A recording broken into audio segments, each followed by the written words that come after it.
laid all the groundwork for the energy transition. We have laid a lot of groundwork for the material transition as well, and give it a bit more regulation, give it a bit more aware consumer, and it's going to happen.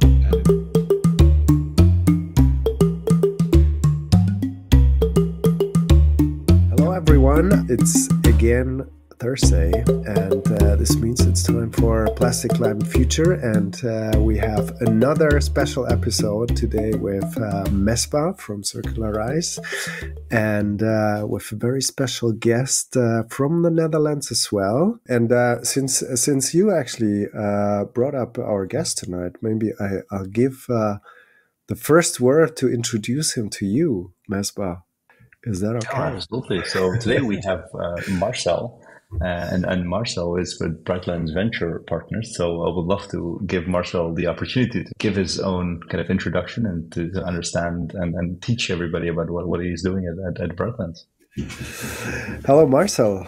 Nice having you here. Hi, Matt. And thanks, Mesbah. I'll introduce myself. So I'm Marcel Lubben. I'm partner with Brightlands Venture Partners. We were lead investor in the Series A of Circularise. So we have a special kind of love for Circularise, as you can imagine. I've gotten to know Mesbah since little over a year, I think. And so to introduce myself, I'm partner with Brightlands Venture Partners, and I've done stuff in the chemical industry. I'm an organic chemist by education, and so at the time I learned about organic chemistry, we didn't talk about sustainability yet. We talked about atom economy at best. So that means that you would at least put atoms to good use and you didn't waste them. But I guess it was the beginning of sustainability. But it was only later in my career at DSM in around 2011. When I became managing director of DSM's corporate venture capital fund, DSM Venturing. And at that time, we invested in a couple of startups that really fundamentally tried to change the chemical industry from a linear, wasteful industry to a bio-based circular industry. And these were companies like Novomer and also Segetis. And at that time, companies like DSM were just experimenting, trying this out, feeling the field. But efforts were not so serious at that time. But that changed rapidly, I must say. And in 2014, I got the opportunity to do my own joint venture, DSM with the French starch producer Roquette, and we were tasked with commercializing one of the first bio-based molecules, biosuccinic acid, so that was my entry in sustainability. And when you said bio-based molecules or bio-based chemistry, what was the first applications? Because 2014, this was already when the whole topic got also hot in various industries, actually. Maybe not on a big scale, but what was the first applications that you were dealing with? Yeah, it was a generally applicable monomer, but the most important application at that time was a biodegradable plastic. And so, for example, if you have these paper coffee cups, there's always a very thin plastic layer inside. Even though the carton biodegrades, the plastic usually doesn't. And so what we did was work with clients to make also the inner layer biodegradable, so you would have a truly biodegradable coffee cup. So that was one of the first applications. Later on, we found applications in cosmetic products, even motor coolants. So it's always great to find new applications that you yourself didn't think of. But our main spearhead was biodegradable plastics. Yeah. And that's something that probably most people don't even realize, that companies like DS, where companies like the ones that you talked about, and basically also with DSM behind, are present in the everyday life, right? How did that, like, do they, or did you actually, in terms of communication, was it a change in strategy in order to also say that you're doing this, these kind of technologies, and that you're implementing this? Was this on something that you strategically at one point decided also to communicate, or is it still the case that basically you have a lot of these technologies, but just not many people know about it because they're somewhere hidden in the everyday applications, like you said, the plastic cover of the paper cups? No, there was actually a lot of communication, but I think that communication around that time was very technical. So a lot of enabling technologies were developed. A lot of corporates, a lot of brand owners were checking it out. They liked the field to develop in such a way, so later they would have options to choose from.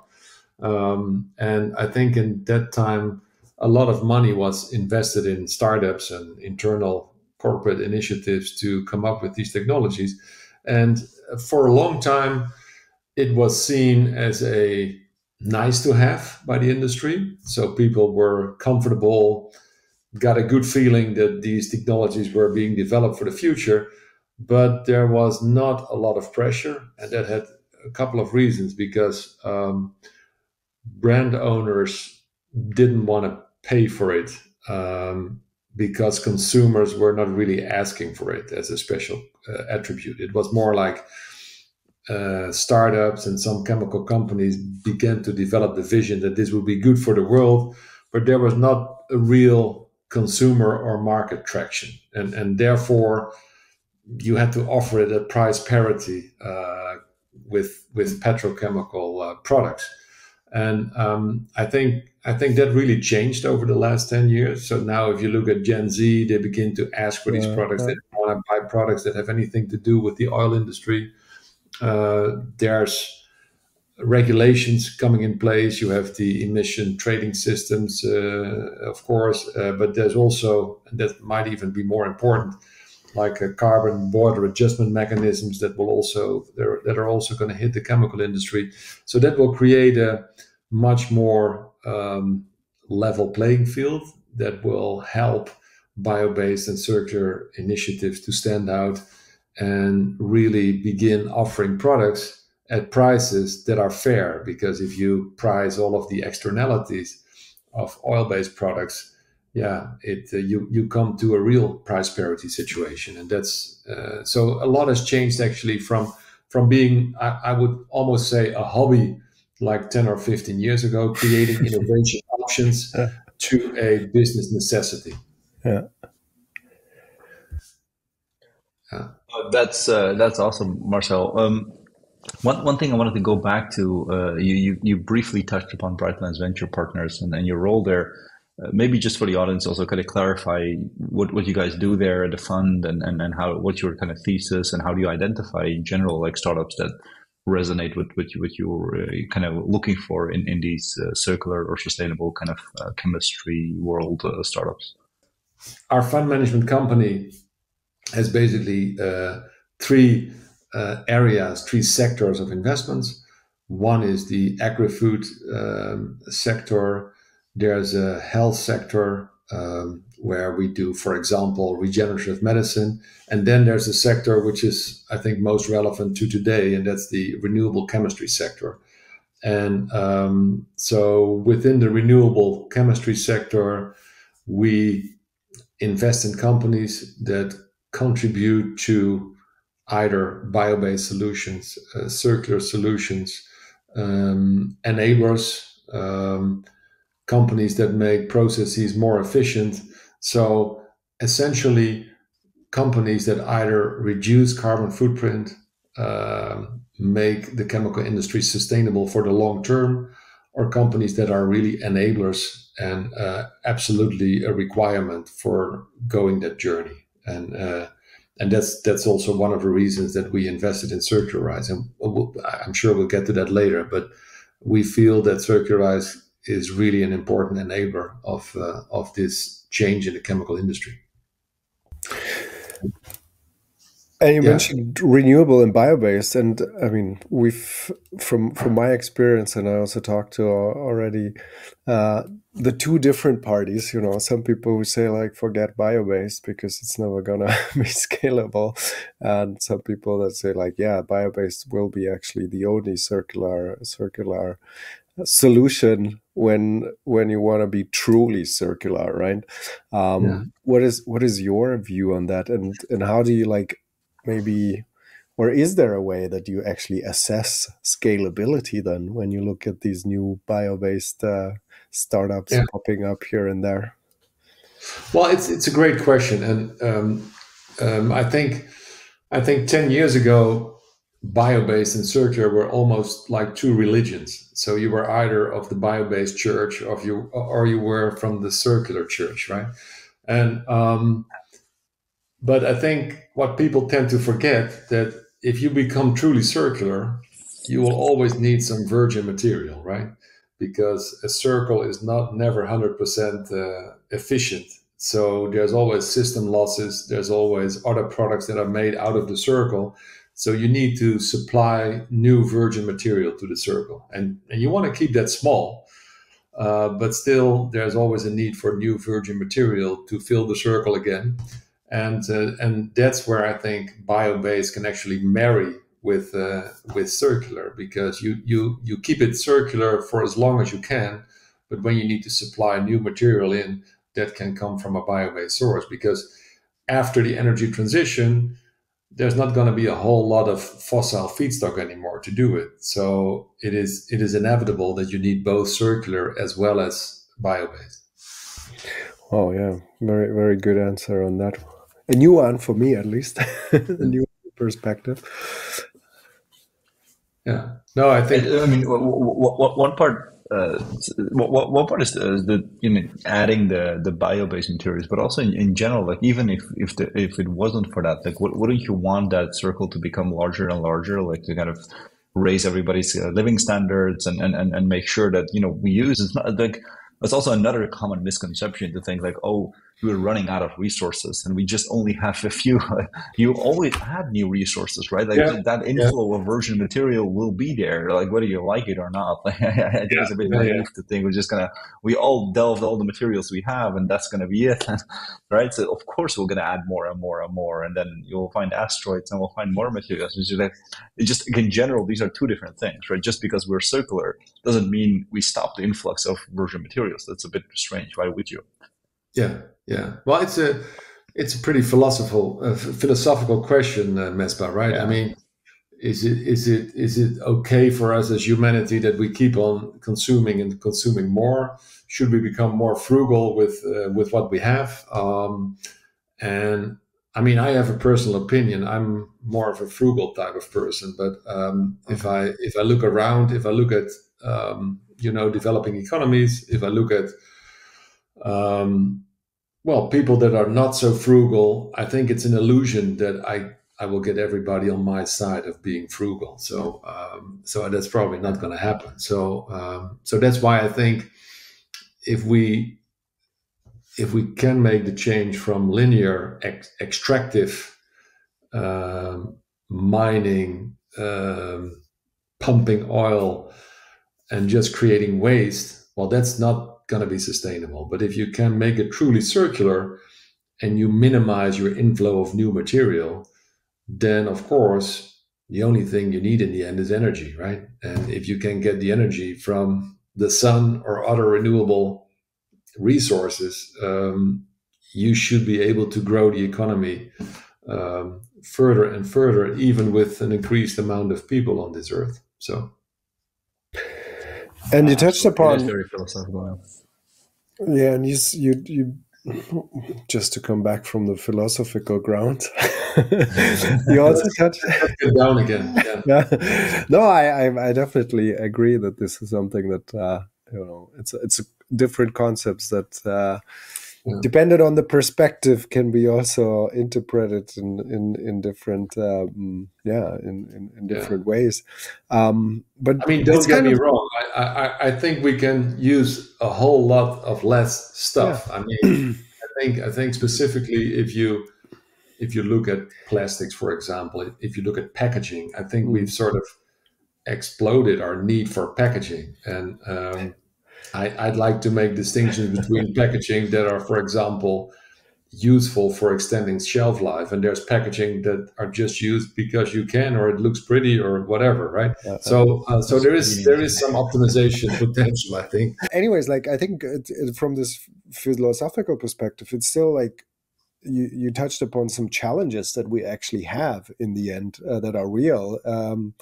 Doesn't matter if you call them philosophical or human or economical, because you need to truly enable circular systems. You need to collaborate across borders. You need to collaborate across industries, and this requires also a common mindset in the end, right?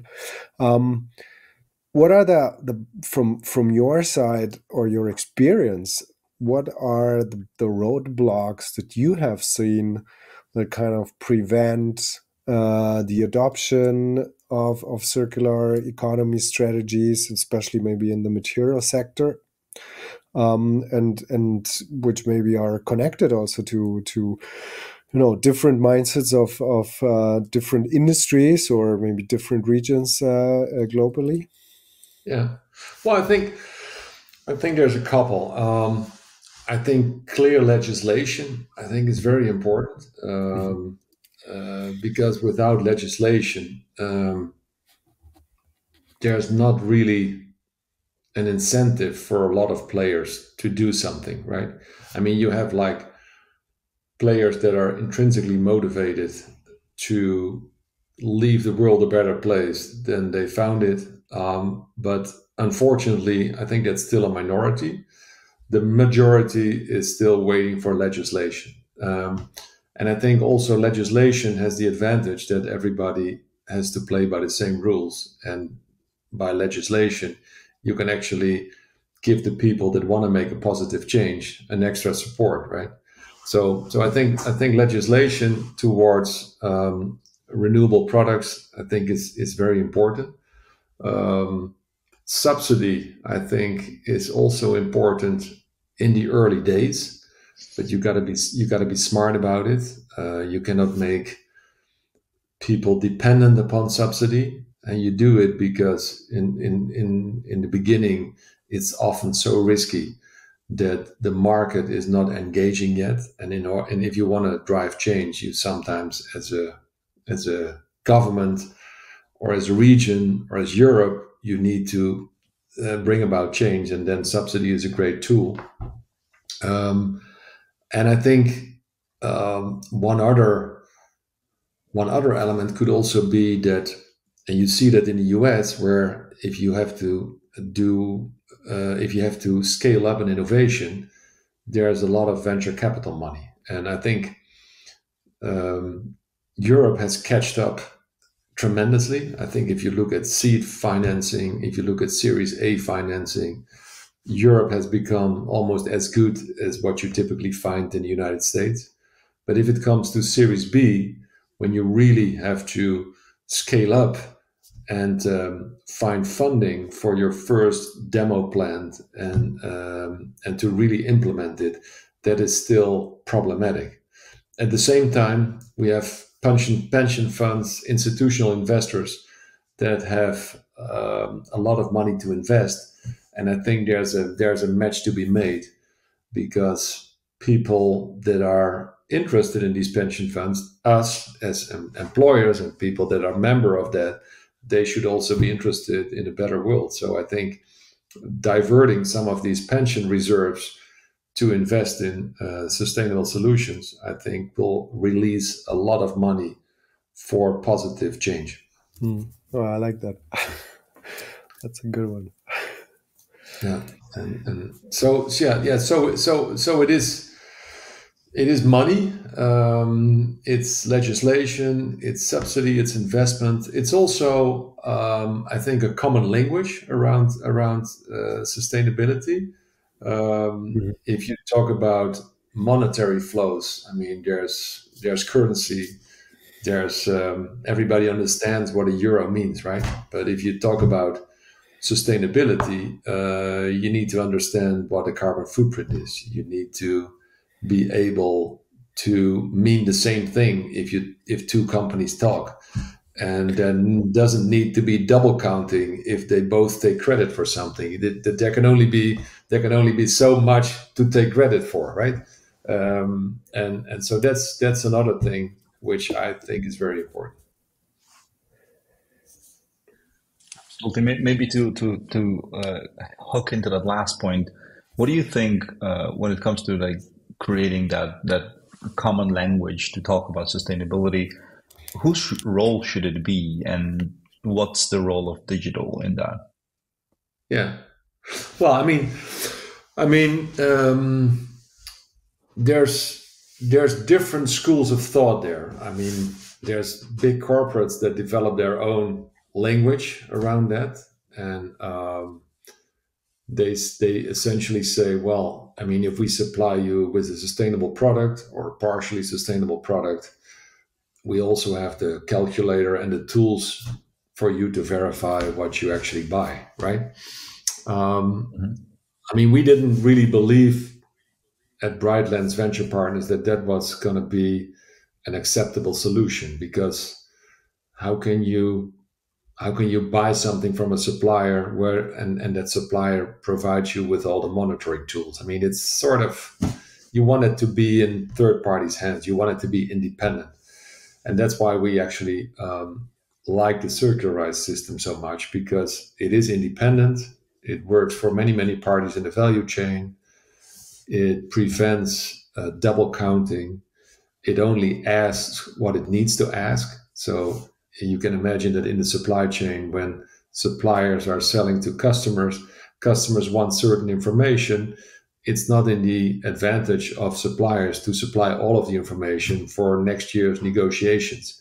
So by the smart questioning that Circularise does, you only need to share what you need to share. So, and these are some of the attributes, I think, why we felt this was going to be a solution that the chemical industry is waiting for. And that's precisely why we invested in that.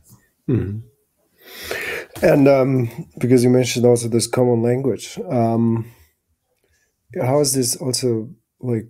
How do you see there the role of legislation? Because we have, as you just mentioned, those big players that develop their own common language, and then we have, very, I would say, rational approaches with companies like Circularise, which provide very clear, transparent, proof or like information that can be tracked, that can be Yeah, quantified, and so on.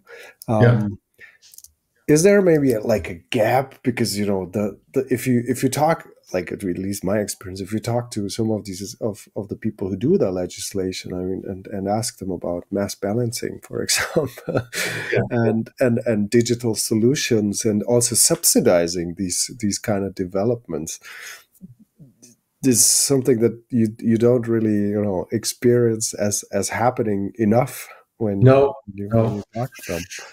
no, and that's a great point. And I think it was actually you, Mesba, that showed me that recently, that you made a parallel with the nutrition world, right? Where if you as a consumer go to the supermarket, I mean, by now there's a reasonable label that sort of explains what's in there, but that was not the case for a long time, right? So it literally took decades. Well, before people even became transparent, and when they became transparent, they all had their separate languages, so nobody understood anyway. So, and I think we have the opportunity now to accelerate that. It shouldn't take as long as it took for food, because solutions are there. But apart from technology solutions, what also needs to happen is that there's going to be consensus amongst the parties, for example, in the chemical industry. And I think next to having a great system, there's also great lobbying needed with other chemical parties and jointly present this as a preferable option. And then I think legislators will adopt it because they're waiting for solutions. I mean, they wanna have solutions, but they don't always know what to choose and what to bet on. So. Yeah, exactly. I mean, one thing is indeed the challenge of kind of getting that information in a standardized way. But then the other challenge is that once you have it, and the same thing would happen with nutritional labels. Like even if we would introduce it tomorrow, consumers they need time, right? I still know people that really don't understand the difference between different levels of fat and sugars. It's like also that takes time, right? And there's like more and more people do at least a basic level of understanding. So also there, we're not there yet. Like even if you would introduce carbon footprinting and that have a very standardized way of talking about that, it still might take another couple of decades for everyday consumers on the street to be able to kind of measure and say something meaningful about these numbers.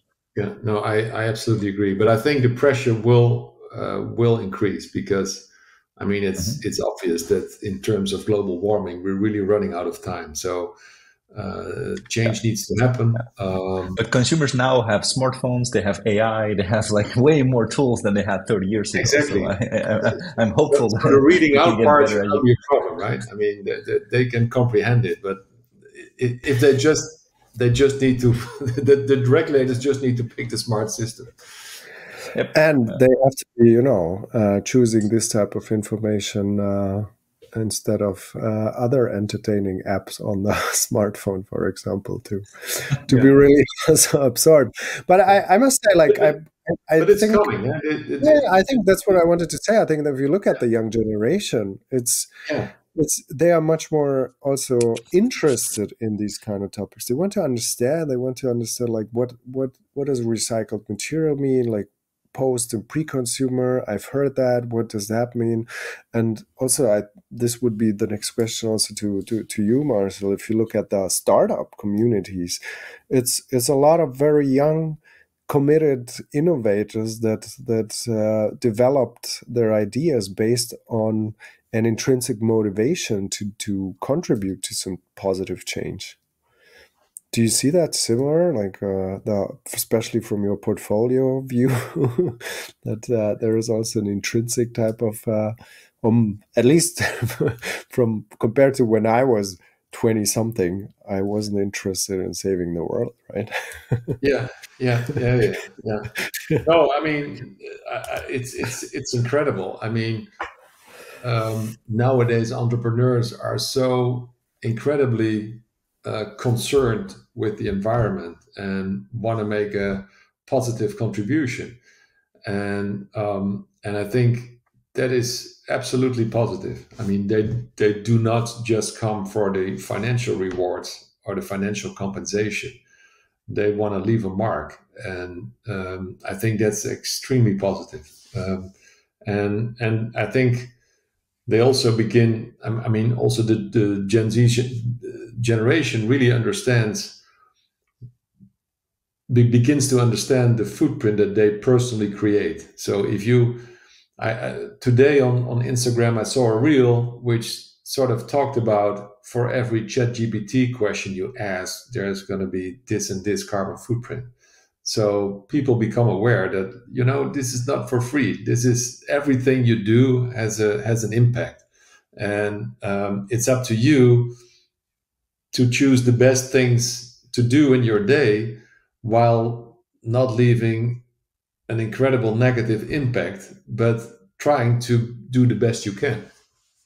And I think it's that drive that also creates a whole new wave of entrepreneurs. And we see a lot of companies coming, and I think this is great. This is, for us, it's a fantastic time because there's so many companies that we can support.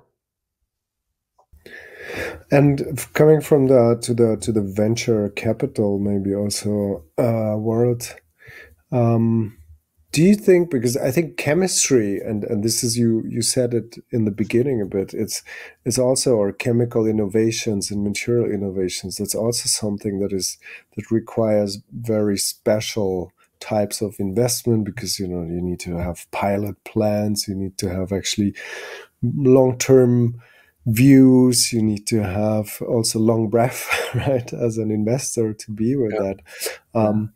And there are a couple of ecosystems that invest in around digital technologies or highly impactful technologies.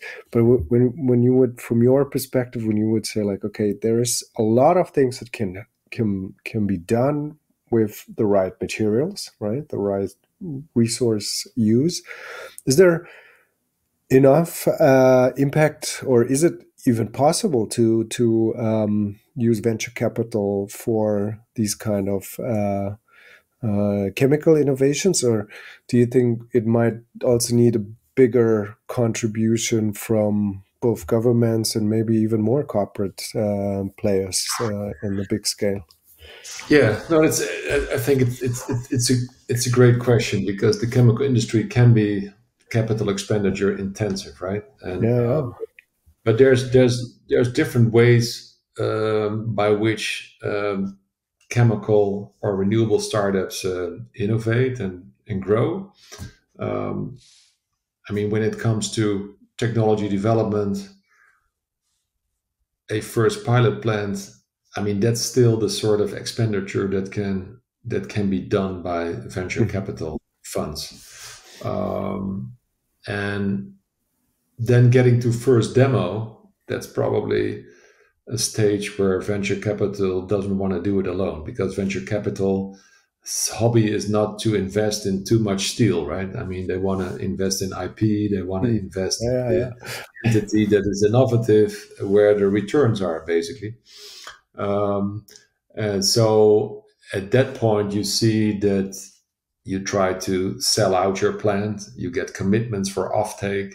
And if you do that, you have a sustainable cash flow. You can put in some venture debt, some other sources of funding.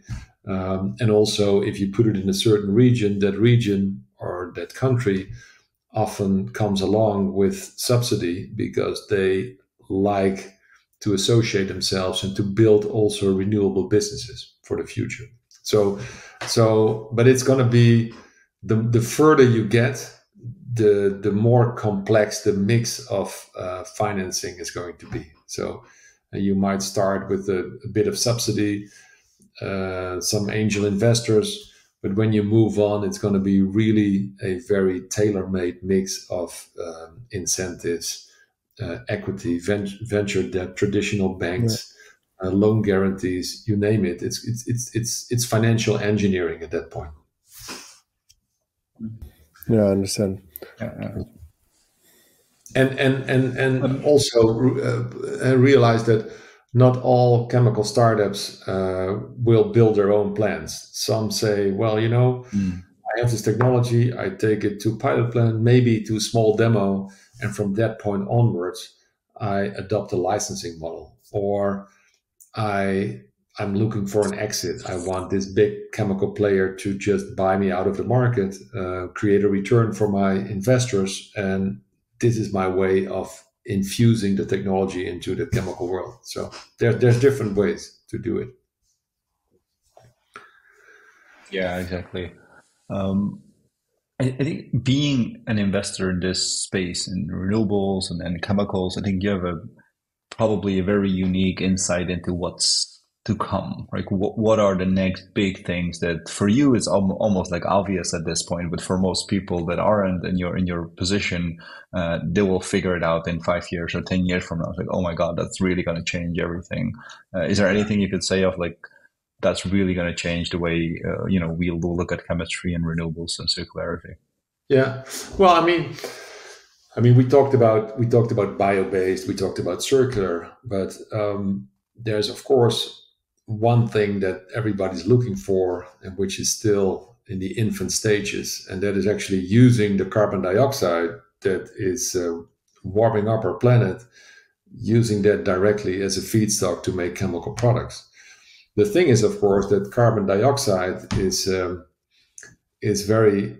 It takes a lot of energy to convert carbon dioxide to useful chemical products. So unless you have very affordable energy and basically an overkill of energy, that is going to be difficult.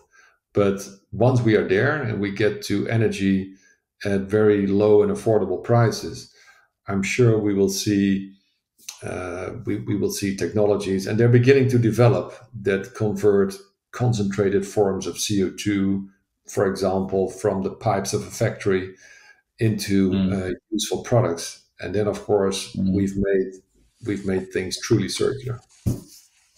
Are you? I'm just always trying to play devil's advocate a little bit to keep it fun. Are you saying that at some point we will be able to extract these carbon emissions out of the atmosphere, or even out of your tailpipe, at a car or at a factory? Does that mean we need to get rid of fossil fuels at all? Then, because we can just grab the carbon emissions directly and just keep using fossil fuels. Like, it sounds, what's the problem then, right? Yeah, you would think, right? I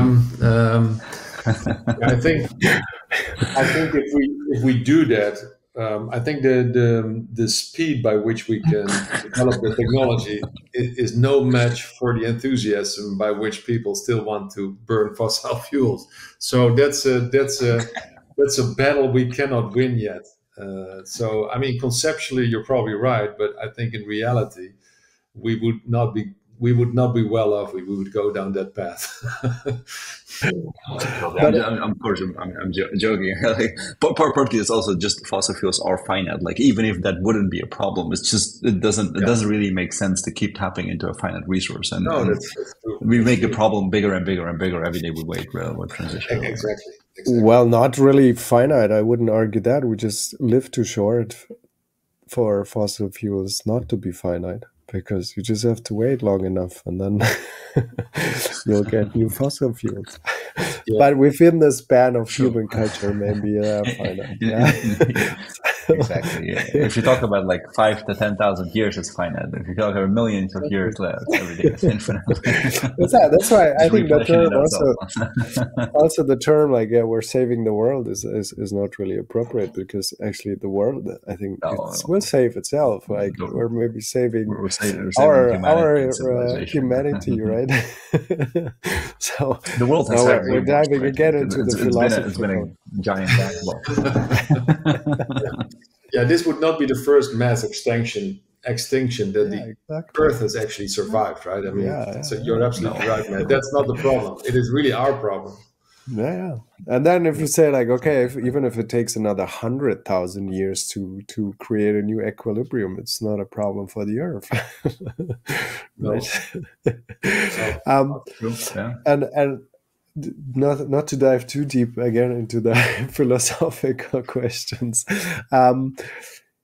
One, because you said you look like you consider these type of technologies also could change a lot. Are you also looking in these type of technologies actively as Brightlands Ventures, and are you also looking into things like bioenzymatic chemical recycling and these kind of things? Or okay. Yeah, we look at the full breadth of technologies. It can be renewable chemistry. It can be industrial biotech using fermentations. It can be the use of enzymes as a replacement for heavy metal catalysts in chemical industry. So it is quite broad. But I think there's one thing that is also a reality for us. I mean, when we raise money from our limited partners, there's a certain duration that we have in which we need to return our money, right? So we're looking at companies where we can return our money in a period of 5 to 7 years. So if it takes longer, that's not a problem, but it's probably not for us, because we're not set up to do that. So That means that either the technology is still premature, so it needs more public funding. It could still be at universities or knowledge institutes, and it needs to be promoted and brought further first before venture capitalists that have a deadline basically can touch it and bring it further. So there is we require a certain maturity before we can invest, and we need the company to be preferably to be incorporated. Sometimes we help with that, but it needs to be a solution that has proven itself in the lab, where some customers are getting enthusiastic. When you see that combination of validation in the lab and customers that are really enthusiastic and are willing to testament that, then you're onto something. And then, of course, you need a great team, because teams make the difference. And if you have a great idea and a mediocre team, you better have a mediocre idea and a great team. I mean, I think it has been said before, but I've come to completely agree with that over the years. Okay. Yeah. One more point on the chemical recycling. We touched upon that. We touched on the carbon capture technologies, and it seems that a lot of these things are kind of held back by the cost of energy. Do you agree with that, like being a fundamental restricting factor right now, like becoming a bit of a bottleneck almost for some of these technologies to be widespread and deployed at scale? And do you also invest in like getting the cost of energy down, essentially, just like in that type of different technologies? Yeah, we're not super focused on energy. We're more focused on materials. So that's really our sweet spot.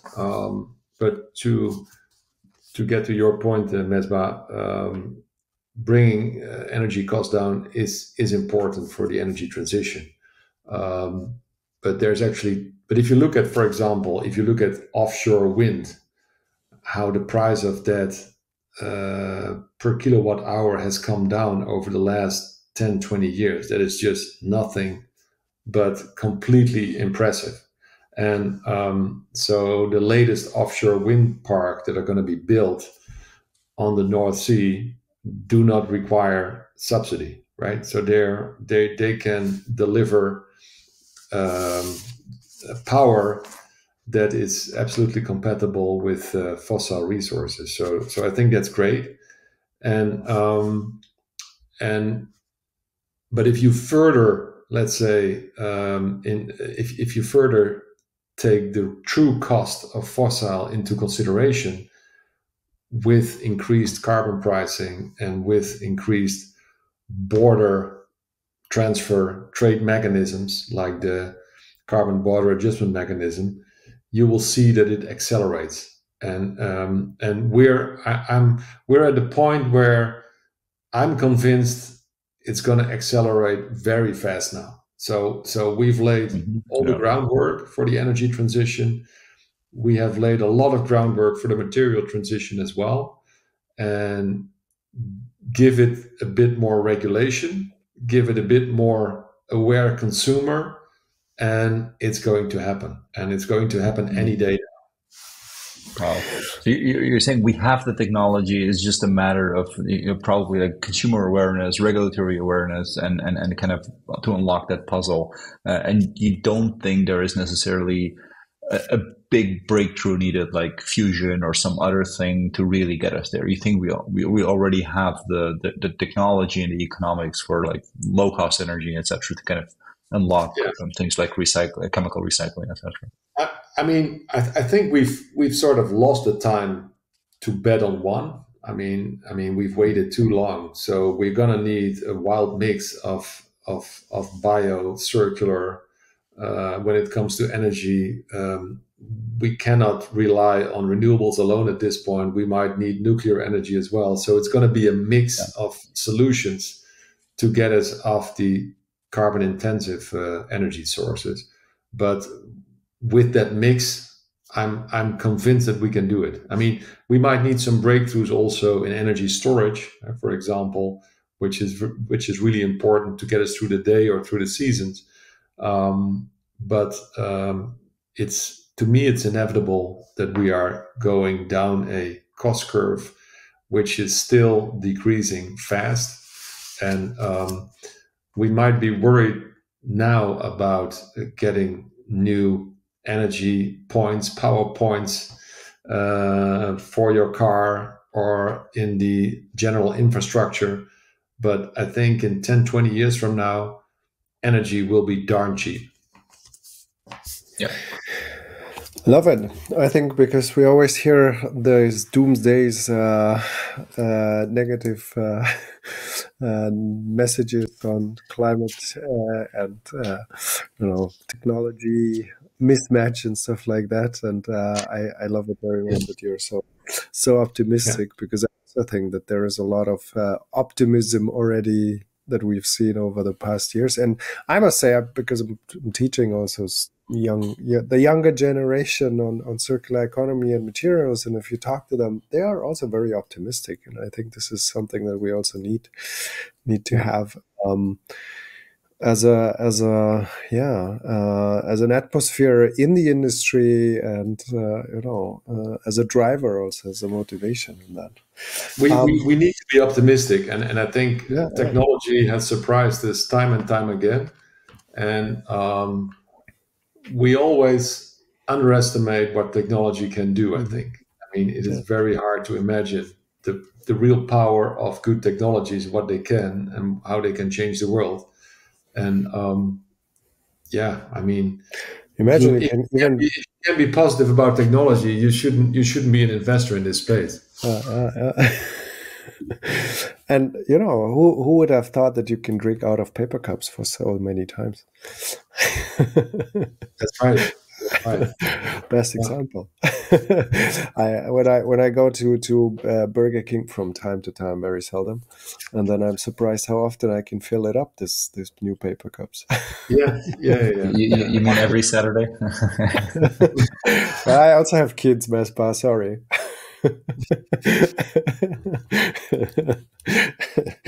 But talking about kids and the young generation, maybe before we wrap up, Marcel, do you have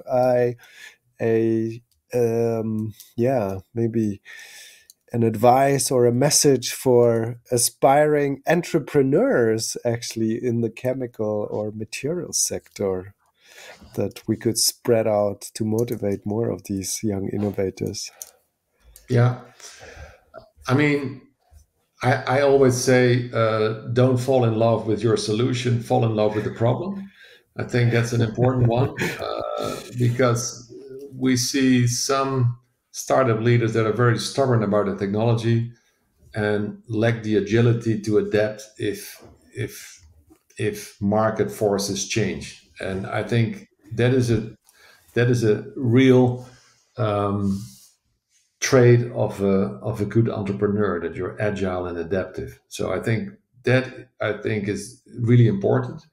But also find out how you can contribute best to a change in the world. It might be in a role as entrepreneur, but it might also be that you are more of a consultant or an investor. It doesn't matter, but do something that leaves a positive change. That is, to me, very important. But find your own role in that. Find something that fits with you and that brings out your talent. But please don't start work for an oil company. Do something useful. Some of them are doing now some useful things. At least they pretend. Yeah. So if you work for an oil company, then at least do the useful things for them. Yeah.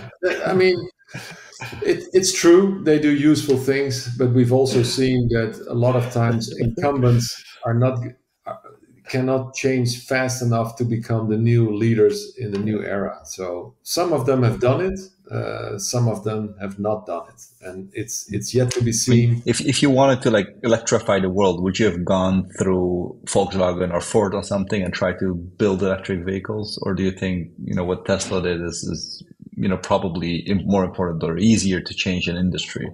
I think that kind of speaks to it, right? Like changing such an incumbent world is very, very hard from within. Very, very hard. Yeah. And your first point, Marcel, on don't fall in love with your solution, but with the problem is, to me, I fully agree with it. But also, it's like a polite way of saying your first ideas are probably bad. Just get over it. Come up with something better. Yeah, exactly. But I think if you fall in love with the problem, it's a continuous source of inspiration. I mean, because the problem is going to be there for a while, right? I mean, but if you get stubborn on your idea, the only thing you start doing at some point is being defensive and defending your idea despite reality, right? Yeah. And or finding problems that don't exist just to match. Exactly. It's even worse. We have some of those too. These are great solutions to problems that we don't know yet. So yeah. So just between the three of us, how long did it take Mespa to realize or to fall in love with the problem? I tend to believe I always fell in love with a problem from day one, and I acknowledge that my first ideas were really bad. Yeah. You were so wise at a young age, Mesba. So very diplomatic. We could always find a philosophical explanation for this as well.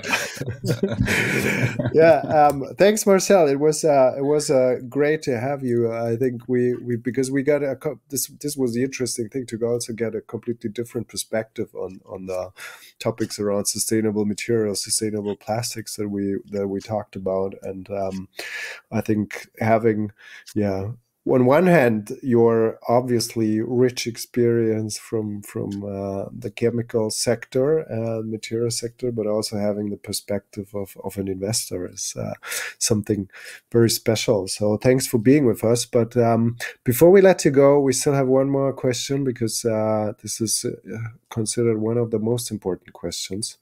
We have a Plastic Climate Future playlist, and we also want to show that, we're not just chemistry nerds, and we're not talking only to chemistry nerds, but we also talk to humans that love music. And we're populating this playlist now since 2 years, so it's a nice collection of music from our guests.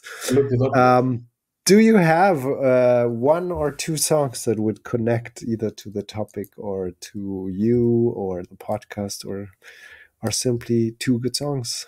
Or one is enough as well, but it's usually... There's one for when I studied to become a chemist, which is from an Australian band called Midnight Oil. And the song is Beds Are Burning, right? And it was a song about the... indigenous people that were removed from their lands, and it was used for mining and agriculture, but not in the most sustainable way, obviously. And to me, that really speaks to how we traditionally use land and disrespected people who inhabited that land. And that's something that we need to avoid and need to change. And I think... I was 20 at that time, so it's a while back, and they saw it early. So I always like that song. It's very powerful. Also, I mean, it's. I mean, they see it. They see it right. They see the injustice, but they're not. They almost scream it out. I think it's a great song. Yeah. Wow. Thanks. Yeah, and there's another one which is, I must have. I mean, that's not something I learned later, because I think when the song was made, it was a song by Joni Mitchell. I was only 3 at that time. So, I thought you started studying at the age of 3. No, it's called Big Yellow Taxi, and there's a line in there that says, "Hey farmer, put away the DDT," which was a very harmful substance. "Give me spots on my apples, so that's okay, but leave me the birds and the bees." So I think that's a great line as well, which talks about all the chemicals that were used in agriculture, and she already in 1970 was advocating against that. So that's quite early. Wow, that's amazing. Yeah, thanks, cool songs, and I think as I mentioned, it was great to have you. And we would be happy to have a bit of a spotlight on your portfolios, how they are growing, and then maybe reconnect. At least we have to reconnect latest at the point when carbon capture will be the mostly used technology for new materials. And then we said, okay, Marcel said it, and if it's not gonna happen, then we also have to go. Then you have to confront me. I know. Yeah, I say, you said it. Remember this night. You promised us this future.